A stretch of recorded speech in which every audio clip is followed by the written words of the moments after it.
ethnic cleansing of which the Palestinians have been victims at the hands of the Zionist movement since 1948 could never have happened without the approval of Western theological thought. Let us remember, 2 days after the October 7, 2023 attack perpetrated by Hamas against Israel, Israeli Defense Minister Yoav Gallant announced a complete siege of the Gaza Strip and compared the Palestinians to animals.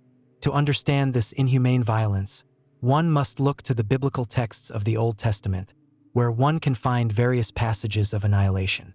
In the midst of the ruins of Gaza, rabbis motivated soldiers by reciting passages from the Torah inciting the extermination of the enemy. Below are some verses where violence is justified.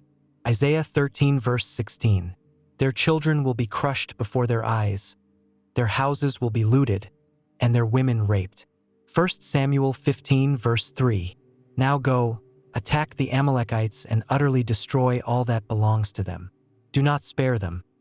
Put to death both men and women, children and infants, cattle and sheep, camels and donkeys. This verse was even quoted by Prime Minister Benjamin Netanyahu when referring to the enemies of the Jewish nation. Remember what Amalek did to you, Netanyahu said, referring to the enemies of the Jewish nation who must be defeated. As early as July 1984, Meir Kahane, a fanatical rabbi and elected member of the Knesset, called for the expulsion from Greater Israel of the approximately 2 million Palestinians living there.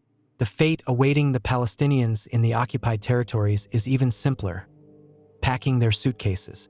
Kahane advocates for the transfer of Palestinians across the Jordan River.